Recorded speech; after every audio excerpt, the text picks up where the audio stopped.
Hi, my name's Christopher Hodges, author of Noble Automation Now.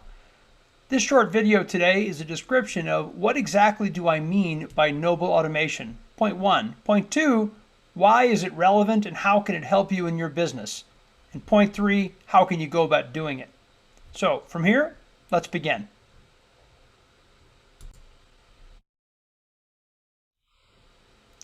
Okay, so this is noble automation. We're going to break it down to three main subjects: what it is, who it's for, how it's done.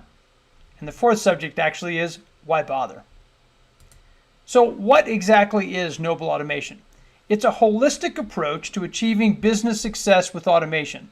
Holistic's one of those words that's thrown around. What I mean by that is it involves the entire organization, all the people that are going to be impacted and be involved in the automation effort are considered and involved in the process. That's the term, holistic in this case.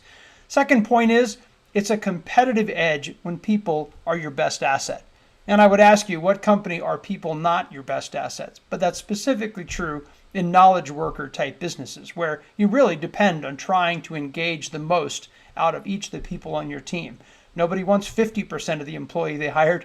They'd prefer 100%. The third point is it's a careful application of technology to serve all your stakeholders. It's pretty easy to implement some technology and throw somebody over the side of the boat and not help them out. Complicate your business and make the IT people run around like chickens with their heads cut off, or implement some business that really irritates one department against another. The way to do this holistically and the way for it to be noble automation is to consider all those stakeholders involved. So the next question is, how do you summarize that in a simple term when you're going to describe it to someone? I'd say it in 3 quick points. Noble automation is people doing what they do best. It's machines doing what they do best. And it's all the stakeholders involved being considered in the process. So what is noble automation not? It's not a slash and burn of the employees in your workforce. If you've ever been involved in one of those, that's a really good way to have some short-term results and long-term disaster. It's not a magic bullet. Noble automation isn't going to overcome the fact that your product may or may not be well suited for the market. But assuming your product is well suited for the market, it will help you service your clients best. And it's also not charity or an activism. This isn't about nobility to make people feel good or kumbaya. It's about doing the right thing for the organization and the stakeholders and making your business thrive. That is the only way you can do the right thing for the stakeholders, is to have your business thrive. So who exactly is noble automation for? And maybe it's not for some people. Well, the first criteria is it's for leaders of knowledge workers, people who have teams of people who you depend on drawing the most you can out of their brains and their commitment and their dedication to your company. And you need that intelligence in order to succeed. Automation is going to help them when you're being more human and the robot's being more robot. That's criteria 1. It's also for companies who simply need more innovation, motivation, and results from their business, but their current team is so busy delivering day-to-day stuff that they don't get the innovation, the motivation, and the results that they actually need to achieve. That's the whole reason to implement automation, to bring more of those good qualities out. And a third characteristic is for leaders who cannot afford to lose top talent. The question I always ask people is, how much does it cost you to lose just one of your best employees? Think about that. How much does it cost when you lose one great employee? What happens if you lose 5 or 10% of your great employees? It's horrible. So noble automation is a great way to prevent losing your top employees.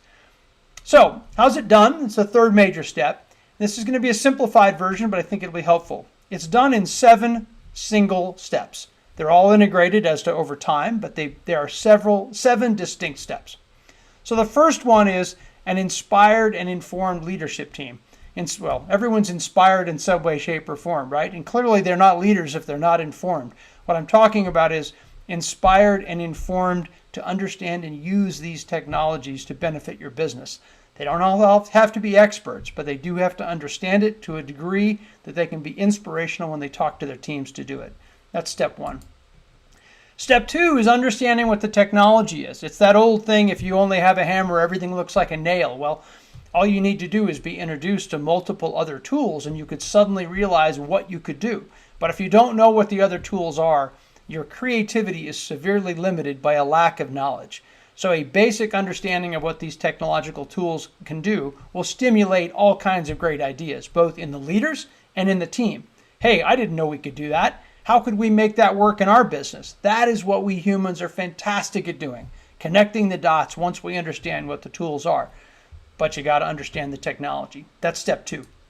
Step 3 is a focus on value creation. This is not about building cool stuff because it's cool stuff, right? And somebody gets running away with the idea of let's put some cool stuff like AI or whatever into the business. And it may not be you, the leader of the company, who thinks like that, but there are people in the company who fall in love with technology. I call it the shiny new ball syndrome. Oh, it's a shiny new ball. We got to do something with that. That's a bad reason to implement anything, right? If it's a shiny new ball that has a really good value proposition behind it, that's what you should be implementing. So there are some very clear steps to drive toward what is value creation. Why does value creation matter? Well, of course it matters for your results, but it also matters for your momentum. When you get some successes and some wins with this technology that clearly drives value, pretty hard for people not to say, hey, we should do some more of that. We can get more value out of that. So a big focus on value creation. Number 4 is an empowered and excited team. Well, we've been talking about that for a long time, right? It's absolutely essential that the team in the company is not scared to death about losing their job. I love it when someone says, hey, I want you a team of 6 people to get together and come up with a new way to do things that only needs 4 of you. Ever seen that work? I haven't.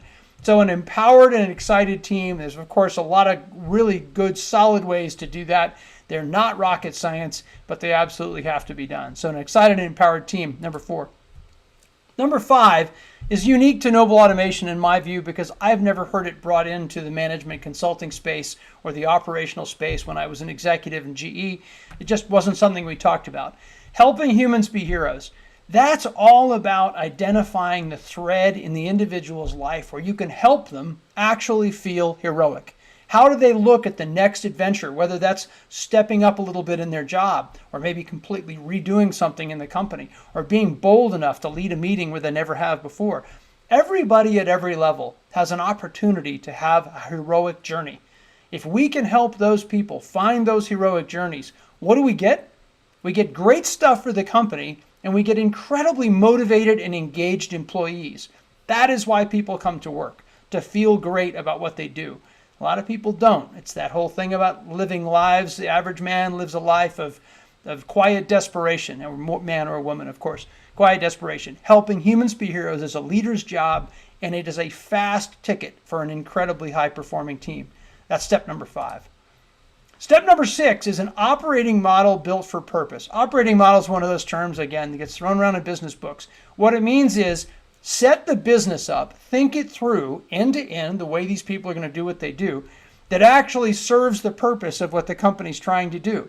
You know, not I put all the executives in the corner offices of a building because they all feel important, but now someone has to run around and get work done. Of course, post-COVID days, it's a little different, but build the business to actually work like it's supposed to work, as opposed to some other criteria or calculus for why you've built the business.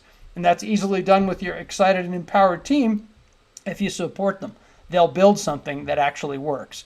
Of course, there's more methodology behind that, but that's the core point. Step 7, aligned incentives and culture. Everything in the future, as you all know from your own businesses and when you were a junior person in a company, if the incentives are wrong, as Charlie Munger would say from Berkshire Hathaway, show me the incentive and I will show you the behavior. Couldn't be more true. Show me a culture in a company that is based on certain behaviors and beliefs, and that's what you'll get 9 times out of 10.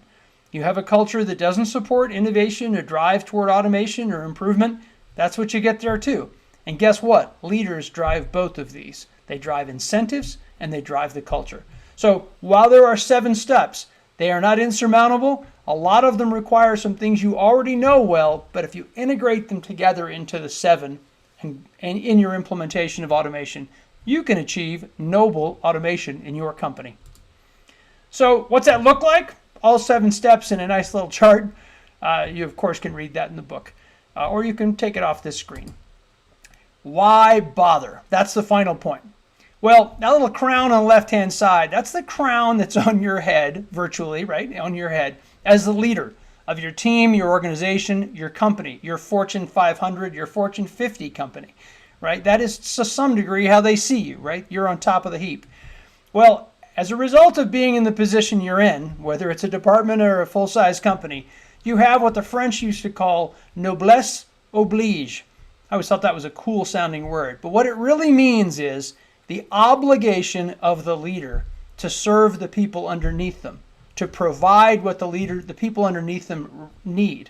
And you say, well, is this some sort of charity, thing? Is that what you're talking about? Some sort of servant leadership? No, what I'm talking about, it is you have the opportunity, as you know, and most of you are already doing this. You're working very hard to keep your teams empowered and doing what they're doing. So the definition for noblesse oblige is the responsibility of the privileged people to act with generosity and nobility toward the less privileged. That is what I mean by noble automation. And you too can be a king or a ruler of an empowered group of people who are trying to make your company go better. Why bother with any of that? Is it just because it's a good thing to do? No. In all of the companies I've worked with, consulted for, or been part of, what this achieves is it helps you. It makes your career, your success, your sleeping at night go better, and it serves all of your stakeholders. It serves your employees, your customers get better service, and the owners of your company, whether it be private or public, all benefit from you doing noble automation now. So I hope this was helpful. Hope you understood it. Hope I didn't talk too fast and get to the end. The next will be 3 fatal mistakes when implementing automation. See you then.